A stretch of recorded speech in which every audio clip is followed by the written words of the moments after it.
So you've been in leadership now for over a decade, and you've seen some things.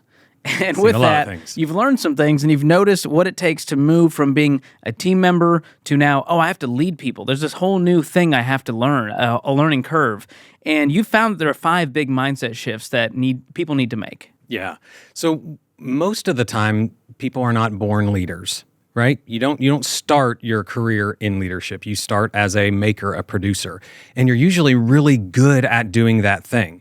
And so you get a job doing that thing, and you do it with excellence, and you do it over and over and over, and you build a lot of trust with the leadership there.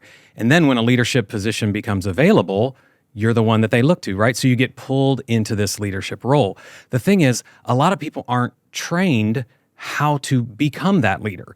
And so they usually have a list of to-dos right before they jump into leadership. And then when they become a leader, they just add become a leader onto their to-dos. And they don't step back and ask themselves the question, what needs to change about the way that I budget my time, the way that I think about success, the way that I spend and do things at the office. What am I spending my time on? Like, they're not thinking about this. They're thinking about it's a thing I need to do.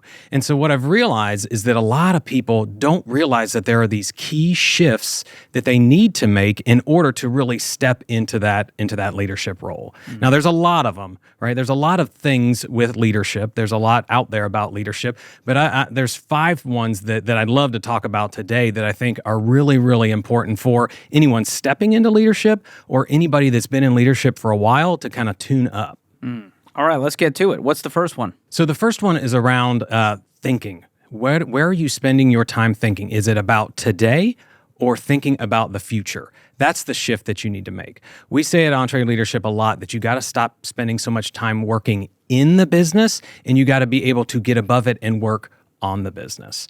And so a leader, one of the most important things that they bring to a team and to an organization is vision. You have to be able to get above the business and think about what needs to be true of this business so that we can move forward. But a lot of times, leaders don't do that. They're in the fires of the day-to-day. They're thinking about, how do I make payroll? How do we get these things done today? And they aren't able to get above it. And honestly, a lot of times, do you want to know what the number one excuse is why they can't? What is it? They say they don't have time. Right? We hear that all the time. We talk to people all the time, and they say, I would love to think about the future. I just don't have time. Which then points to delegation and hiring and changing some of your calendaring if you don't have time to focus on that. Because we talk a lot about, desired future and strategic planning, and that's the kind of visionary future thinking you need if you want to get to that next level. Yes. Versus just being a firefighter, putting out the fires of the day and going home exhausted, feeling like you didn't make any progress. Exactly. And when you are a producer, that's what your job is, right? You are doing things every day to keep the business moving. But when you move into that leadership role, you have to be able to carve out that time to think about where the business needs to go, which kind of leads to the second one, and that is the mind shift from creating and producing to delegating. You kind of hit on it a minute ago, but we have to be able to bring the right people in and be able to take things off our plate and give it to those team members so that we will have time to think about the future. And this really comes down to the art of letting go. For a lot of leaders, they go, well, they don't understand how to do it. Only I can do it this way. And so they just keep doing it and they won't let go of it. Right. How do you do that effectively? Well, the first thing you have to do is bring the right people in. You've got to get people in, and you have to build that trust in order to do that. A lot of people are bad delegators, not just because they don't like the person or because they only feel like they can do it, but they know how to do it, right? That's what they spent their career doing. And so what they do is they jump in to solve a problem too fast versus letting the team member be able to do it. They get back into that day-to-day all the time because honestly, it's where they feel comfortable, right? People don't naturally know how to do vision, don't naturally know how to think about the future. And so it's easy. Our tendency is to go to what is comfortable. And so they go back and jump into the fires of today and say, I'll think about tomorrow. But it is so essential to begin delegating so that you can spend time moving your business forward. And then the third one here is interesting, player and coach. What's the sliding scale there? Yeah. So, and again, these are not step 1, 2, and 3, but they all build upon each other, right? So if you are going to be a coach, you are going to need to take yourself somewhat out of the game. If you think about a football game, a coach sits on the sidelines. What is their role? The role is to call the plays from the sidelines, right? They're supposed to be looking at the defense. They're supposed to be looking at what's going on. What are the things that need to happen? Who needs to be in the game? Who needs to be out of the game for us to get the objective of winning the game? They're not also on the field calling the plays in real time, taking the snaps, running. They can't be in it because they need to be back watching what is going on around. They've got a wider view. Exactly. But coaching is really, really hard. To be a good coach is very hard, especially if you were a player, and a player that really was good and a player that really liked doing it, because coaching takes a lot of time. And we just said previously that, like, people say they don't have enough time. So I've got to now do coaching, which is going to give me even less time. But the myth is that, like, if I go in and solve this today, if I go in and run that play, then it's going to go faster. But what happens is it keeps that reliance on you. And so you are never able to step out of the business. And so the work only moves forward as fast as you can be involved. And for a small business, a lot of the times you're in a player-coach role where you're having to still do some of the sales while also coaching other people in sales. And so as the business grows, the goal is to get away from the player mentality into that coach mentality. Exactly. Awesome. What's the next on the list here? So it's moving from focusing on yourself to focusing on the team. Now, I want to clarify that. You shouldn't bring in team members to a team that only thinks about themselves. They should be thinking about the team, the organization, the mission. What I mean with this is that when you're in a maker role, a producer role, there is a set of things that you need to do. So if you're a sales guy, you have a sales quota, right? So you have to do a certain number of calls to hit that budget, right? Now, that goal rolls up into a greater sales team goal for the overall organization. So the leader of sales is focused on the team goal, not what his or her individual goal is, right? So when you think of what winning looks like, winning is not, there's not winning for the leader unless there's winning for the team, right? Unless the team is just a set of pawns that you can move around to win. And so it's really taking that view of success, what I should be doing and spending my time on so that the team can win versus what can I as a leader do so that I win. So it's not just, a selfishness of I think about myself. It's, do you have a team mentality? We call it one team, one dream around here. And it's really about unity and sharing the credit. Right. And accepting the blame as a leader, going, I didn't do a good enough job as a leader. I need to step up in this area. Right. And that's how you know you're really taking it to the next level. Yeah. And if you are leaning into that coaching role, the coach does not sit on the sideline and just look at one player and say, I only care about that one. No, they say what needs to be true of the entire team so that our team can win the game. It's not so that quarterback can win the game. All right, last on the list here. What do we got?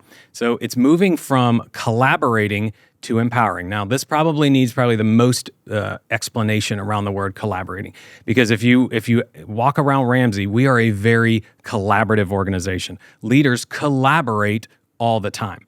What I'm talking about here is where you should be inserting yourself as a leader. Okay, so a lot of the team on the day-to-day is making things happen. They're producing things. Maybe it's being slow. They're not getting it across the line as fast. A leader's natural tendency is to swoop in, jump in, and say, I'm going to solve the problem. So they jump in, they're like, all right, you move this over there, you do that, what do we do? And it creates a ton of confusion because that leader typically doesn't have all of the context of the day-to-day because they are focused on the future and moving around the organization. So they end up slowing down the process, but they think that they're collaborating. No, I need all approvals to go through me. Just let me see everything. And so you need to move your mindset to, I am there to empower my team. So what does that mean? When you think of empowering the team, there are things like giving role clarity, right? Does everybody know what they should be doing on the field, right? Where are we going? What is the objective? How are we doing that? Are there hurdles that I can clear as a leader so that my team can win? So you're not collaborating in the day-to-day. You're not getting into all of that. You are standing back there, and you're kind of like a battery, right? You're powering this team, and you're trying to look at, okay, how much do they need? Where can I go in and make sure that that team can move faster without me, and that I'm not the one that's actually slowing them down? Yeah, there's a difference between helping them get rid of the blockers versus doing everything for them. And that also, all of this points to, the micromanaging leaders, the bottleneck leaders, where everything has to go through them. They're watching over your shoulder. And we want to move towards, over time, sliding those scales towards the future visionary leader who empowers the team. And I think we all want to be leaders like that. But why do you think these shifts are so difficult to make? I think a lot of times, like I said, people start off as really good players. And when they move to that coach role, there's a different type of success, right? You're thinking differently. And so the things that brought you success in the player role, it's different. And so you kind of want to go back to that. You like turning in a project and getting an A on it. Feels good. Right? It feels really good. Well, you don't have that anymore. You're standing in the back and you see a team member standing up and they're getting the A. And you as a leader, you have to redefine that success of saying like, no, I helped that. And it's not from like a credit perspective, but you feel valued when your team is succeeding, not you. And it's really hard because, again, people aren't training on this stuff when you're in the role. Like that's why EntreLeadership exists, right? So we can help people learn the stuff that you just don't learn in the office. You'll learn skills. How do I do this thing or how do I do that thing? But how do I be a leader? We don't teach that in corporate America out there. Yeah, that's a huge problem. So out of all of these different sliding scales, what do you think is the most important one, if you could just pinpoint it?